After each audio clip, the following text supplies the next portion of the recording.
जय हिंद। अभ्यास online class की इस नए वीडियो में मैं कृष्णा आप सभी का स्वागत करता हूं। आज की इस वीडियो सेक्शन में हम देखने वाले हैं दोस्तों मैथ्स के महत्वपूर्ण ट्रिक को लेकर के आया हूं इस वीडियो में। जो दोस्तों आपके CG Vyapam, CG PSC, CG police भर्ती के जितने भी एग्जाम है दोस्तों, चाहे वो आपका पटवारी भर्ती हो, खाद्य निरीक्षक हो, मंडी निरीक्षक, वन रेंजर, एसीएफ या दोस्तों एसआई सब इंस्पेक्टर, राजस्व निरीक्षक, सीजीटीटी और दोस्तों जीडी जैसे कांस्टेबल जो कंपटीशन एग्जाम होते हैं उन सभी में ये मैथ्स के क्वेश्चन जो है दोस्तों पूछे जाते हैं। और इसी तरीके का जो क्वेश्चन है उसको आप छोड़ देते हो जब आपसे ये नहीं बनता है, तो वही ट्रिक मेथड मैं बताने वाला हूँ। तो वीडियो को दोस्तों शुरू से लास्ट तक जरूर देखिए। ये इस वीडियो सीरीज का दोस्तों 7वां नंबर का पार्ट है। अन्य पार्ट को नहीं देखे हो तो मेरे प्लेलिस्ट में जा करके या फिर मैंने नीचे डिस्क्रिप्शन में लिंक दे रखा है, वहाँ से जा करके चेकआउट कर सकते हैं। साथ ही साथ इसके लिए कौन सा बुक बेस्ट होगा उसके लिए भी मैंने नीचे डिस्क्रिप्शन में दे रखा है। तो चलिए दोस्तों वीडियो स्टार्ट करते हैं।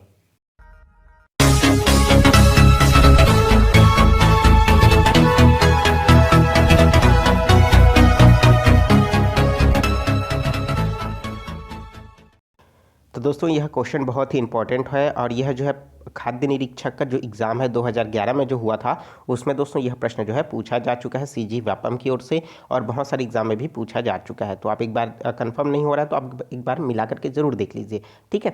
तो चलिए प्रश्न क्या बोल रहा है और उस अकॉर्डिंग दोस्तों ये जो है किस तरीके से सॉल्व होगा मैं आपको समझाने वाला हूँ। तो पहले तो आप प्रश्न को पढ़िए, समझिए। एक बार में समझ नहीं आ रहा है तो 2 बार पढ़िए, 2 बार समझ नहीं आ रहा है तो 3 बार पढ़ के समझिए, ठीक है। प्रश्न ये बोल रहा है दोस्तों कि एक फैक्ट्री में 100 कामगारों की जो औसत आयु है वो 36.5 वर्ष है। इनमें पुरुषों की औसत आयु 45 वर्ष है और स्त्रियों की जो औसत आयु है वह 28 वर्ष है। तदनुसार फैक्ट्री में कार्यरत स्त्रियों की संख्या कितनी है, हमको ये बताना है। तो सिंपल सा प्रश्न दिखाई तो नहीं दे रहा है दोस्तों, बहुत जटिल तरीके से देखने से लग रहा है, लेकिन हम अगर इसको बनाएंगे तो शॉर्टकट में ये बन जाएगा, ठीक है। एक्स वाई मान करके बनाओगे तो काफ़ी लंबा बनेगा, अगर एलिगेशन रूट यूज़ करोगे तो चुटकियों में ये सॉल्व हो जाएगा। तो चूंकि दोस्तों फैक्ट्री में काम करने वाले की संख्या कितना है, 100 है, जिनकी औसत आयु कितना है दोस्तों 36.5 वर्ष है, और पुरुषों की औसत आयु जो है 45 वर्ष है और स्त्रियों की औसत आयु 28 वर्ष है। हमको किसका निकालना है, स्त्रियों की संख्या निकालना है, ठीक है। तो इस तरीके का प्रश्न दोस्तों आपको मिक्सचर से रिलेटेड जो प्रश्न पूछे जाते हैं उसमें भी आता है कि जैसे मेरे पास क्या है 50 किलो जो टोटल है, जिसमें से क्या करता हूँ मैं, उनकी जो कुल रेट 36 है ना, 36 कहा जाए तो 36.5 रुपये के हिसाब से मैं उसको क्या कर रहा हूँ, बेच रहा हूँ, जिसमें से एक का जो है दोस्तों औसत मतलब मूल्य है इतना हुआ और दूसरे का औसत मूल्य इतना हुआ, तो जो दूसरा वाला जो है उसका वजन कितना होगा, इस हिसाब से हमको क्या करना है, प्रश्न पूछता है घुमा घुमा करके, ठीक है। तो लगातार मेरे चैनल के साथ जुड़े रहिए, प्रैक्टिस आपका होता रहेगा। तो इसको सॉल्व किस तरीके से करना है, सबसे पहले हमको समझना होगा दोस्तों कि औसत आयु कितना है दोस्तों। औसत आयु जो है 36.5 है। कितना है दोस्तों, 36.5, जिसमें पुरुषों की औसत आयु कितना है, पुरुषों की औसत आयु है 45 वर्ष और स्त्रियों की औसत आयु है कितना दोस्तों, 28 वर्ष। अगर इन दोनों की बात करें औसत आयु के तो कितना है दोस्तों, 36.5 वर्ष है। एलिगेशन को ऐसा ही लिखना है दोस्तों, तब आपका क्या हो जाएगा, क्लियर हो जाएगा। और क्या करना है, तिर्यक रूप से इसको घटा देना है। तो देखिए यहाँ पास 28 में और यहाँ पास देखिए 36 है, तो इनमें से बड़े में से छोटे को घटा देना है और जो आएगा उसको हमको इधर लिख देना है। तो देखिए 36 है, 36.5 है और क्या है मेरे पास 28 है, ठीक है, 28.0। तो अगर मैं इसको घटाऊंगा दोस्तों यहाँ पास क्या हो जाएगा, 5 का 5 हो जाएगा और यहाँ पास से अगर मैं 8 है, 28 है, 28 है और ये यहाँ से लूँगा तो ये हो जाएगा 16। तो 8 का 8 में 16 मतलब क्या हुआ, यहाँ पास 8 और यहाँ पास ये 2 और 2 कितना हो जाएगा, 0। मतलब 8.5 क्या हुआ मेरा यहाँ पास आ रहा है, ठीक है। कितना आया, 8.5। तो क्या लिख देता हूँ मैं इधर, 8.5 लिख देता हूँ। उसी तरीके से मैं इधर को माइनस करूँगा, जिसमें क्या होगा 45 में अगर मैं 36 को माइनस करता हूँ तो दोस्तों इसमें कितना मिलता है मुझे, 45 है, 45.0 और एक है दोस्तों मेरे पास कितना 36.5। तो ये यहाँ पास क्या हो जाएगा 5, जब मैं उधारी लूँगा यहाँ पास तो हो जाएगा 10, 10 में से 5 गया कितना हो जाएगा 5, और यहाँ पास कितना हो जाएगा दोस्तों 4 हो जाएगा, ठीक है, 4 हो जाएगा। अब 36 है, ठीक है। तो यहाँ पास क्या हो जाएगा 6 है और यहाँ पास क्या हो जाएगा 4 है। तो मेरे पास कितना बचा 6 है ना, तो यहाँ पास तो जाएगा नहीं, तो मैं इसको क्या करूँगा फिर से उधारी लूँगा इधर यहाँ से, तो ये क्या हो जाएगा बन जाएगा 14 हो जाएगा। तो 6 में ऐसा मतलब 14 में से क्या कितना घटाना है मेरे को 6, तो कितना आ जाएगा दोस्तों यहाँ पास 8, और दशमलव के नीचे क्या करूँगा दशमलव, तो कितना आया यहाँ पास भी 8.5 आया। ठीक है, तो ये सब रफ कार्य है, आपको रफ कार्य में करना है। तो कितना आया दोस्तों, इसमें भी आया 8.5, तो इन दोनों को घटाने के बाद क्या लिख देता हूँ मैं 8.5। चूंकि हमको देखने को मिल रहा है दोस्तों, तो यहाँ पास रेशियो दोनों का कितना है 8.5 का है, अनुपात 8.5। तो इन दोनों का जो रेशियो है दोस्तों 1:1 का है। तो हम समझ सकते हैं कि जो स्त्री और पुरुष का जो, अर्थात जो पहला वाला है वो पुरुष के लिए है और दूसरा वाला जो है स्त्री के लिए है, इन दोनों का जो अनुपात है समान है, अर्थात 100 कारीगर में दोस्तों 50 जो है पुरुष होंगे और 50 क्या हो जाएंगे महिलाएं हो जाएंगी। तो इस तरीके से स्त्रियों की संख्या क्या हो जाएगा 50 हो जाएगा। ठीक है, अगर अलग अलग रेशियो होता तो क्या करते, पहले दोनों को जोड़ करके क्या करते, जितना है उसको लेते और जितना कुल रेशियो होता है उससे भाग दे देते, तो क्या हो जाता दोस्तों हमारा आंसर आ जाता। क्योंकि हमको देखने से ही पता चल रहा है 1:1 है, तो हम 100 को क्या करेंगे 2 रेशियो और समान भागों में बांट देंगे, तो क्या हो जाएगा 50 और 50 में बढ़ जाएगा, तो स्त्रियों की संख्या कितनी हो जाएगी 50 हो जाएगी। चूंकि ऑप्शन नंबर ए में देखने को मिल रहा है, तो ऑप्शन नंबर ए क्या हो जाएगा हमारे लिए राइट आंसर हो जाएगा। तो मैं उम्मीद करता हूँ इस तरीके का प्रश्न जब भी पूछा जाएगा आप आसानी से चुटकियों में सॉल्व कर लेंगे। तो दोस्तों बताने का तरीका समझ आया, वीडियो अच्छा लगा हो जरूर लाइक कर दीजिए। चलिए देखते हैं दोस्तों नेक्स्ट क्वेश्चन। नेक्स्ट क्वेश्चन भी बहुत ही सिंपल सा है, देखने में भले आपको कठिन लग रहा होगा लेकिन ये भी चुटकियों में बनता है। देखिए प्रश्न क्या बोल रहा है कि एक शहर की जो वर्तमान जनसंख्या है वो 26,010 है, अर्थात दोस्तों 26,010 है। इनमें प्रत्येक वर्ष जो है 2% की दर जो से वृद्धि होती है और 2 वर्ष पहले शहर की जनसंख्या क्या थी हमको ये बताना है। तो देखिए इसमें क्या हो रहा है दोस्तों, लगातार जो है वृद्धि हुई 2 वर्ष तक, कितना कितना प्रतिशत 2%, फिर जितना आया उसमें फिर से क्या हुआ 2% की वृद्धि हुई। ठीक है, तो इस तरीके से मतलब क्या हुआ दोस्तों, यहाँ पास देखिए पहले तो जनसंख्या देख लेते हैं कितना है 26,010 है। तो इसमें क्या हुआ दोस्तों, पहले वर्ष में जो है 102 मतलब 2% की वृद्धि हुई, मतलब कितना बढ़ा 102% हो गया। ठीक है, 102% मतलब बट्टे क्या हो जाएगा 100। उसी तरीके से एक वर्ष का हुआ, अगले वर्ष में क्या हो जाएगा फिर से 2% बढ़ा, मतलब जितने का है उसका फिर से क्या हो जाएगा 102% हो जाएगा। तो चूंकि ये जो है आंसर आना चाहिए था, लेकिन क्या हो रहा है दोस्तों ये कब का है, जब 2 वर्ष बीत चुका है तब का जो है दोस्तों यहाँ पास मान जो आया है ये 26,010। तो लेकिन हमको क्या करना है 2 वर्ष पहले का बताना है ना भाई, तो 2 वर्ष पहले की जनसंख्या बताने के लिए क्या हो जाएगा, ये जो हमारा मान है ये क्या हो जाएगा जस्ट पलट जाएगा और हमारे लिए क्या हो जाएगा 100/102 गुणा 100/102 हो जाएगा और हमारे लिए क्या हो जाएगा वही आंसर हो जाएगा। तो चलिए उसी तरीके से लिखते हैं और सॉल्व करते हैं। तो हमारे पास प्रश्न में दिया है जनसंख्या कितना हो जाएगा 26,010 गुणा क्या हो जाएगा, यहाँ पास लिख देते हैं 100/102 हो जाएगा 102 गुणा 100/102। तो चलिए यहाँ पास से हम इसको काट देते हैं, तो ये कितने में कटेगा 2 हो जाएगा 100 और 2 कितना हो जाएगा दोस्तों ये हो जाएगा 102। यहाँ पास से क्या हो जाएगा 2 हो जाएगा 100 और 2 में कितना हो जाएगा 102।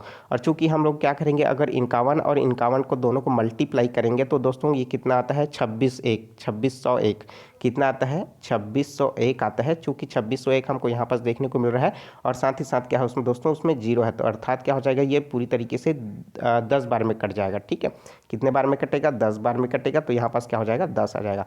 बचा कितना दोस्तों 50 गुणा 10, क्या क्या बचा है हमारे पास 10, 50 और 50, तो पाँचम हो जाएगा 25, 25 एकम 25। ठीक है 25 हो गया। अब 1 0 2 0 और ये 3 0, तो हम क्या कर देंगे इसमें 3 0 लगा देते हैं। तो कितना आया दोस्तों 25,000 जो है उस शहर की क्या है 2 वर्ष पहले की जनसंख्या है, जो 2 वर्ष पश्चात 26,010 जो है संख्या हो चुकी है। तो 25,000 इसके लिए क्या हो जाएगा राइट आंसर। चूंकि ऑप्शन नंबर ए में देखने को मिल रहा है तो ए ऑप्शन क्या हो जाएगा सही हो जाएगा। तो दोस्तों वीडियो आपको समझ आ रहा है कि नहीं आ रहा है तो ज़रूर कमेंट करके बताइएगा। अगर इस मेथड से समझ नहीं आ रहा है तो मैं नेक्स्ट वीडियो में और भी सरल तरीके से समझाने की कोशिश करूँगा। ठीक है, तो वीडियो को ज़रूर लाइक कर दीजिए। चलिए दोस्तों देखते हैं नेक्स्ट क्वेश्चन। नेक्स्ट क्वेश्चन भी बहुत ही सिंपल सा है, इसको भी आप आसानी से सॉल्व कर सकते हैं। देखने में से ये भी कठिन लगता है दोस्तों, लेकिन जब मैं आपको बताऊंगा तो ये भी आप चुटकियों में सॉल्व करना सीख जाएंगे। देखिए प्रश्न क्या बोल रहा है कि राजा किसी कार्य को 20 दिन में पूरा कर सकता है जबकि रमेश उसे 25 दिन में पूरा कर सकता है। ठीक है, देख राजा क्या कर रहा है, 20 दिन में काम पूरा कर लेता है, रमेश उसको क्या कर लेता है, 25 दिन में काम कर लेता है। तो कहीं ना कहीं ये चीज़ आपको समझने को देखने को मिल रहा होगा कि राजा जो है ज़्यादा फुर्तीला है और रमेश क्या है, कम फुर्तीला है। तो अब उसी काम को करने में वो 25 दिन का समय ले रहा है। ये बात है, समझा रहा था। तो प्रश्न में आगे क्या बोल रहा है कि रमेश के कार्य जो है शुरू करने के 10 दिन बाद राजा ने कार्य शुरू किया। संपूर्ण कार्य कितने दिन में कंप्लीट होगा। दोस्तों संपूर्ण कार्य और शेष कार्य जब भी पूछे तो बिल्कुल कंफ्यूज नहीं होना है। संपूर्ण कार्य मतलब क्या हो जाएगा, आपका जो 10 दिन बोला है ना, ये भी शामिल हो जाएगा। और शेष कार्य पूछता तो ये क्या हो रहा है, रमेश जो 10 दिन काम किया है ना, इसको माइनस करना पड़ता। ठीक है, तो सबसे पहले तो हमको ये समझना होगा दोस्तों कि संपूर्ण कार्य अर्थात कितना यूनिट है। तो इसके लिए सिंपल सा है, जब भी इस तरीके का प्रश्न आएगा हमको क्या निकालना है, एलसीएम निकालना है। पहला जो है दोस्तों राजा के लिए है, किसके लिए है, राजा के लिए है, और नीचे बना लेते हैं रमेश के लिए। ठीक है, ये हो जाएगा रमेश के लिए। तो राजा कितने दिन में काम कर रहा है दोस्तों, 20 दिन में काम कर रहा है। रमेश कितने दिन में काम कर रहा है, 25 दिन में काम कर रहा है। और दोनों मिलकर के अर्थात दोस्तों वो जो काम कर रहे हैं उसकी यूनिट कितना होगा, तो उसका जो एलसीएम आएगा दोस्तों उससे ही कुल यूनिट कहा जाता है। तो 20 है और 25 है, तो अगर इसका एलसीएम निकालेंगे तो कितना आ जाएगा दोस्तों, 100 आ जाएगा। कितना आएगा, 100 आ जाएगा।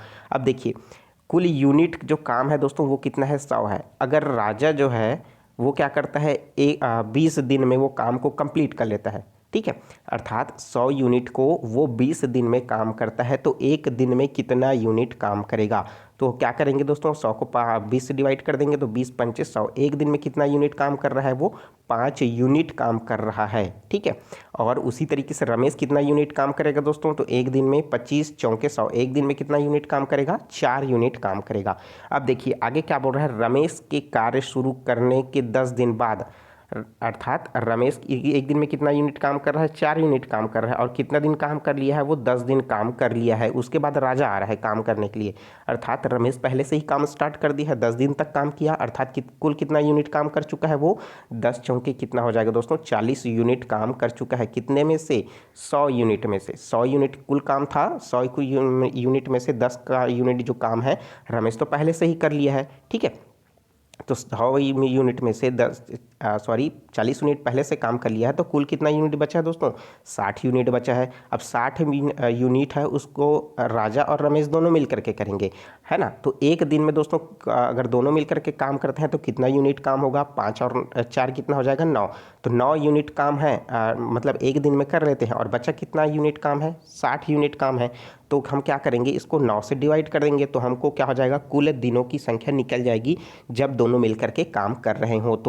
तो चूंकि आपको पता है कि ये तो पूरी तरीके से कटने वाला नहीं है ना, तो नहीं कटेगा दोस्तों। तो हम क्या करेंगे, इसको 3 से काटने की कोशिश करेंगे तो क्या हो जाएगा, 3 दूनी हो जाएगा 6, 3 शून्य हम कितना हो जाएगा 0, और ये क्या हो जाएगा 3 तिया हो जाएगा 9।